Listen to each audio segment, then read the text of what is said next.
Hello everyone, welcome back to my YouTube channel.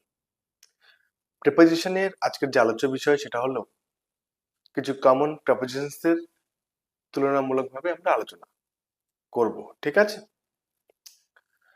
Into, out of, inside আর outside, এদের পার্থক্যটা কোথায় এবং বাক্যের মধ্যে এরা কিভাবে বসে সেগুলো আমরা জানব। একটু প্রথমে বুঝে নেই। প্রথমে দেখো একটা বক্স দেওয়া আছে, 1 নাম্বার চিত্র।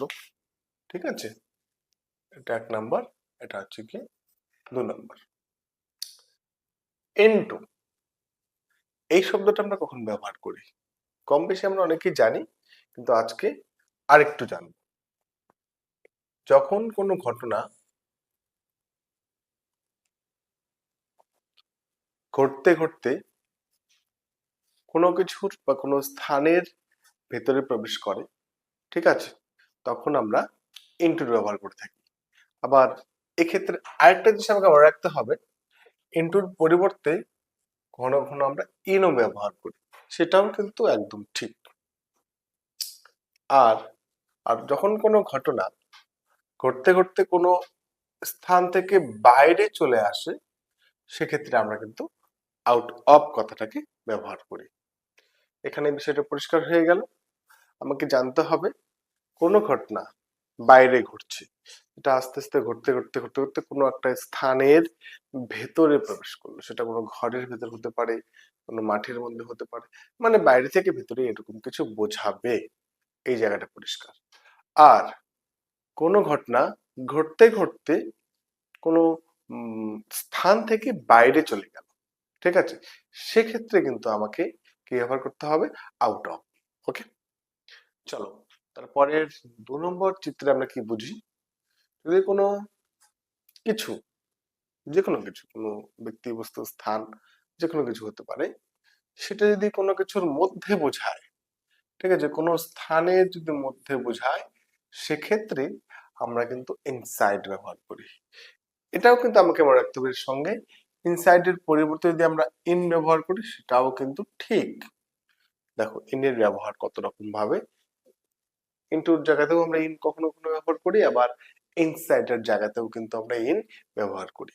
ওকে, কিন্তু যদি কোনো কিছু কোনো স্থানের বাইরে বোঝায়, ঠিক আছে, সেক্ষেত্রে কিন্তু আমাকে আউটসাইড ব্যবহার করতে হবে। কি ব্যবহার করতে হবে?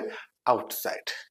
চলো আমরা কয়েকটা সেন্টেন্স নিয়েছি এবং তার মধ্যে কিছু ব্ল্যাঙ্কস আছে, সেই ব্ল্যাঙ্কস গুলো উপযুক্ত যে প্রেপোজিশন আছে সেগুলো দিয়ে কিন্তু পূরণ করতে হবে। আমরা বোঝার চেষ্টা করি এবং করার চেষ্টা করি।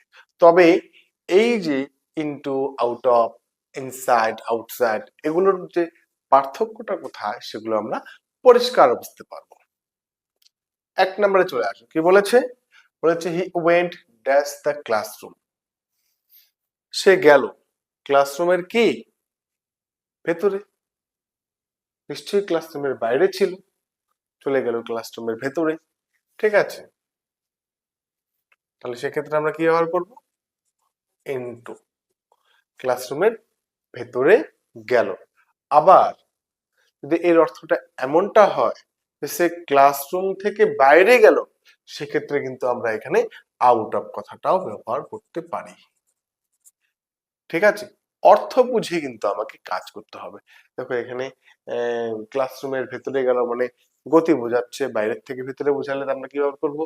ইনটু ব্যবহার করবো। আর যদি ভেতর থেকে বাইরে গতি বোঝায়, বাইরে আস্তে আস্তে চলে আসলো, ঘটনাটা চলে আসলো, সেক্ষেত্রে কিন্তু আমাকে আউট ব্যবহার করতে হবে। যদি আমি এটা বলি he went into the classroom, সে শ্রেণীকক্ষের ভেতরে গেল। আর যদি বলি he went out of the classroom, ক্লাসরুমের বাইরে গেল, দুটোই ঠিক। ওকে, পরিষ্কার? ঠিক, চলে আসো নাম্বার 2। কি বললো? The ball went dash the playground. এক্ষেত্রে একটু পরিষ্কার করে বুঝে নেই। বল হচ্ছে গিয়ে ক্রিকেট খেলার বল হতে পারে, প্লেগ্রাউন্ড হচ্ছে খেলার মাঠ। বলটা কি? খেলার মাঠের কি? খেলার মাঠের কোথায় গেল? নিশ্চয়ই বাইরে চলে গেল, খেলার মাঠের ভেতরে তো যাবে না। ঠিক আছে, খেলার মাঠের মধ্যে খেলা হয়। আর খেলতে খেলতে বল খেলার মাঠের বাইরেই চলে যায়, এক্ষেত্রে কিন্তু আমরা কেবলমাত্র এখানে কি ব্যবহার করব, আউট অফ। কি ব্যবহার করব, আউট অফ। ওকে, তাহলে বলটা খেলার মাঠের বাইরে চলে গেল, বিষয়টা পরিষ্কার হয়ে গেল। চলে আসো নাম্বার 3, কি বলেছে, বলেছে he is sleeping dash the room. মানুষ কোথায় ঘুমায়, ঘরের ভেতরে তো ঘুমায়। যদি ঘরের ভেতরে বোঝায়, কোনো কিছুর ভেতরে, এই দেখো লক্ষ্য করো, কোনো কিছুর ভেতরে বোঝাতে আমরা ইন অথবা ইনসাইড ব্যবহার করে থাকি। ইন আমরা অনেক ক্ষেত্রে ব্যবহার করেছি, ঠিক আছে, এক্ষেত্রে আমরা ইনসাইড ব্যবহার করলাম। Okay, inside. Good, very good. যদি কেউ ইন ব্যবহার করে থাকো, ভুল নেই, সেটাও ঠিক কিন্তু। ওকে, চলে আসো, আমি নিচে একটু ইন লিখে রাখছি, ওকে, আমাদের সুবিধার জন্য। চলে আসো নাম্বার 4, কি বলেছে, dash the room we saw a snake. ঠিক আছে, আমরা একটা সাপ দেখলাম। কি ঘরের কি হবে, ভেতরেও হতে পারে, বাইরেও হতে পারে। যদি বলি আমরা ঘরের ভেতরে একটা সাপ দেখলাম, বলবো ইনসাইড দ্য রুম। ওকে, কি বলবো, ইনসাইড দ্য রুম। যদি এমনটা হয় যে আমি ঘরের বাইরে সাপটাকে দেখলাম, সেক্ষেত্রে কিন্তু আমাকে ইনসাইড না লিখে কি লিখতে হবে, আউটসাইড দ্য রুম। দুটোই হচ্ছে, আমরা কিন্তু অর্থ বুঝে কাজ করব, কখনো ইনসাইড হতে পারে, কখনো আউটসাইড হতে পারে। Okay, outside the room we saw a snake, মানে ঘরের বাইরে বা আমরা কিন্তু একটা কি দেখলাম, সাপ দেখলাম। ঠিক একই রকম চলে আসে নাম্বার 5, কি বলেছে, আ rat is moving dash the box. ঠিক আছে, বক্স বলতে কি, বাক্স, একটা বাক্সের মধ্যেই বেশি ভাগ ক্ষেত্রে বোঝাচ্ছি এটাকে, যাকে আমরা বলে থাকি অ্যাপ্রোপ্রিয়েট, যথাপযুক্ত।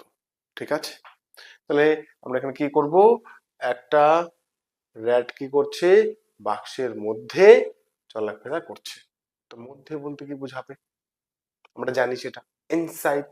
ওকে, ইনসাইডও হয়, ইনও হয়, ইনসাইড। ওকে, আর rat is moving inside the box। একটা র্যাট বলতে আমরা বড় ইঁদুরগুলোকে বলি। ওকে, একটা বড় ইঁদুর কি করছে, একটা বাক্সের মধ্যে বা বাক্সটার মধ্যে চলাফেরা করছে। বোঝা গেল? তাহলে আমরা আজকে জানতে পারলাম ইনটু আউট অফ এর কি পার্থক্য, ইনসাইড আউটসাইড এর কি পার্থক্য। ওকে, বিষয়টা পরিষ্কার হলো। এরকম আরো কিছু কমন প্রেপোজিশনস এর তুলনামূলক আলোচনা আমরা পরের ক্লাসে জানবো। আজকে এতটুকুই। Thank you.